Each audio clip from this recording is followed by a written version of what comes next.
Hello everyone. Congratulations to Business News on turning 25. I'm a big fan of Business News. I think it's an awesome publication. I'm a big fan of the Marks and everybody else there. It's an extraordinary achievement by any standards, but when you think about it, especially so for an enterprise that started in this city, in that industry, in that time. In fact, history could probably say that starting a niche newspaper 25 years ago in the world's most isolated city, with a population then of just over 1 million people, who were, and I say this with love, not big readers, was not just optimistic, it's kind of insane. Because, as we now know, 25 years ago is kind of when everything started to change. When all the batshit crazy stuff that we now almost think is normal started to happen. Let me run you through some of the things that happened 25 years ago. The first genetically engineered foods became available. The world's first satellite digital television service was launched. The world's first e-commerce transaction happened. IBM released the first version of what became the smartphone. Tim Berners-Lee invented the internet. Invented the World Wide Web. He also posted the first ever website, which is also the world's most boring website, because it described what the World Wide Web was, and at that stage it only had one website on it. 25 years ago, Yahoo was founded, the game Doom was released, the first Sony PlayStation was released, the Java programming language was released. Larry Page and Sergey Brin were both PhD students at Stanford University, and they started a research project that became Google. All 25 years ago. You may be asking, what was Facebook doing 25 years ago? 25 years ago, Mark Zuckerberg had his 10th birthday party. So all of the developments that would soon massively disrupt the world, including early and brutally journalism, were on the march. Meanwhile, far more importantly, two of the most significant events in my life happened 25 years ago. One, I became a new partner at the venerable law firm of Parker & Parker, which is now Herbert Smith Freehills.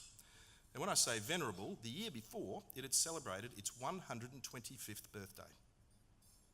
So last year, we celebrated our 150th birthday. My firm in Perth was started when exporting convicts to Australia still happened. The other significant thing that happened 25 years ago was I welcomed my first child into the world. So like Business News, my oldest child is now 25. Like Business News, he now exists primarily off a digital platform.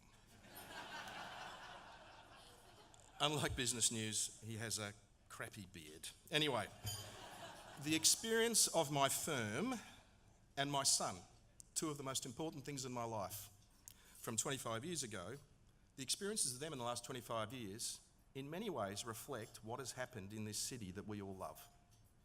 And I'll talk about some of the resonances there.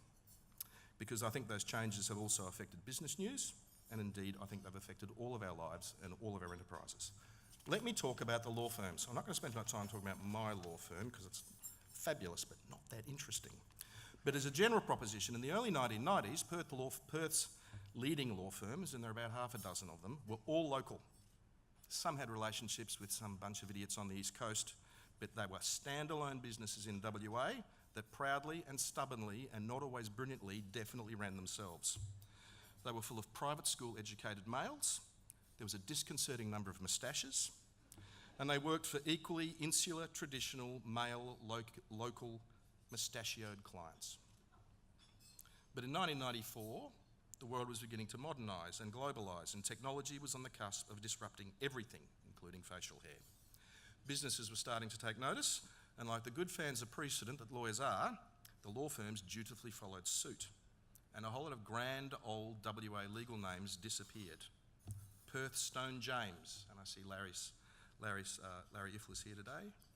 Perth Stone James became Australian Mallison Stephen Jakes, and more recently it's become global Kingwood Mallisons. My firm, Muir Williams Nicholson, great old Perth names from 150 years ago, became the Australian Freehill Hollingdale and Page, and it's now the global firm of Herbert Smith and Freehills. In just 25 years, many of the city's leading law firms went from being local to national to international, and the terrace is now full of national and international law firms. 25 years ago, that just wasn't the case. I've only ever worked at one firm. I've never resigned. I've never been sacked. Yet I've worked at 4 as we just kept merging and merging and merging. And that's the experience, I suspect, of a lot of people in this room, as where they started work as just over time turned into something else. 25 years ago, I had 19 partners, all blokes except one incredibly tolerant woman, in one city. I've now got 500 partners in 30 cities. I share liability with people in Moscow. Ace.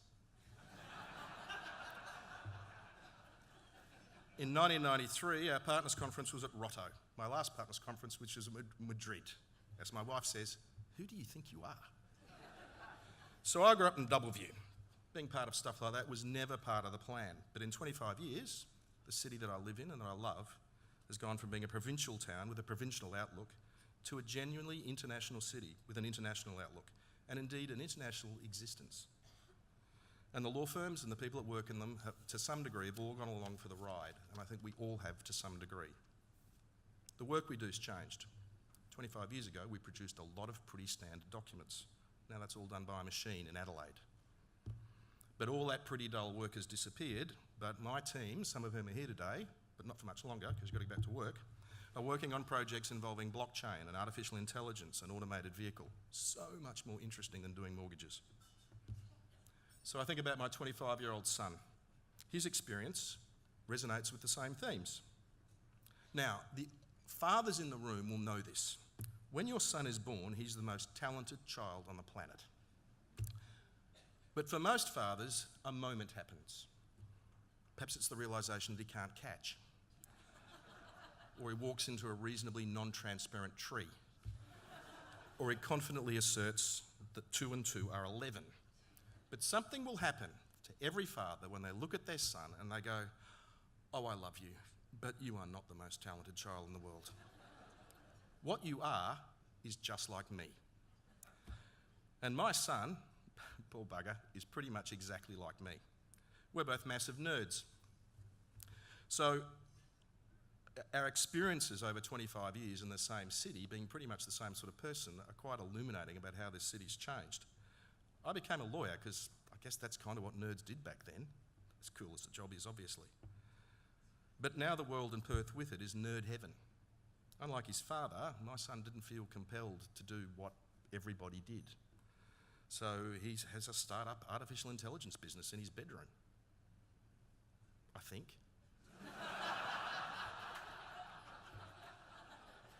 No, he does.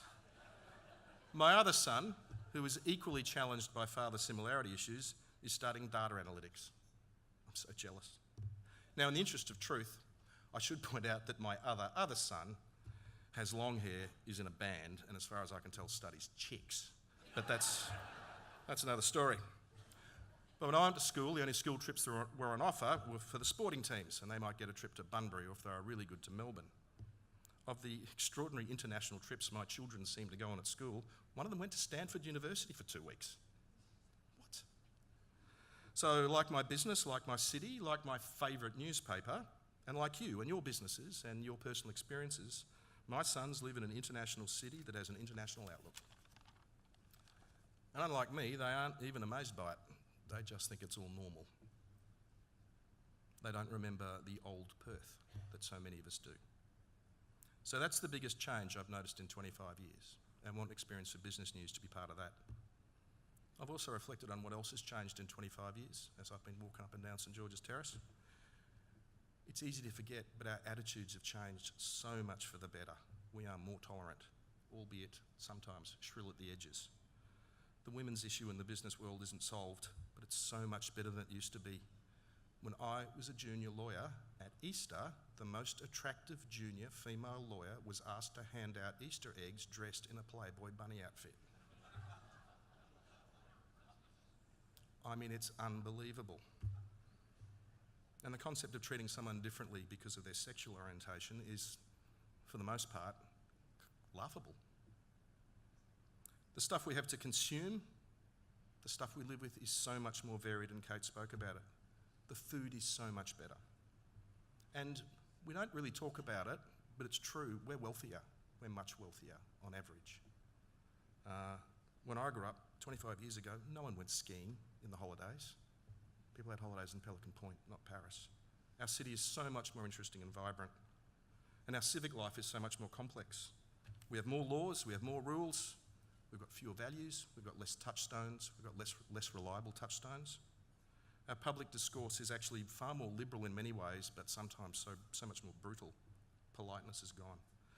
I actually think our politicians are good people, but they are not brave, although, God, I wouldn't do it. And the corporate world's so much more complicated. Companies are under greater scrutiny now, and it's easy to think that many companies are bad. That's not true. I observe most companies are great and doing a lot of really good things. You saw several people up here today that spoke about that.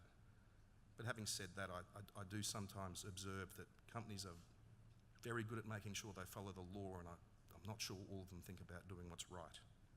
Our children are better educated, but they are less resilient. And the world is so much more interesting, slightly more terrifying, but so much more interesting. The one thing that hasn't changed in 25 years, as I've walked up and down the streets, we are blessed to live in this city. We were blessed 25 years ago, and we're blessed now. And like many of you, I travel a lot, and there are some great places in the world, but there's nowhere like this. I'm not quite sure why Business News asked me to speak today. I assume it was my roguish good looks. But I really like Business News. It's a fantastic publication, and I really like the people in it. By exercise of will, it has created an institution in this state. And the fact that everybody's here today is a testament to that institution. And it's easy to think these things just happen, or it was obvious. That one so wasn't obvious. Some great people made it happen, and God bless them. Whatever the reason I was asked, happy birthday. Thank you.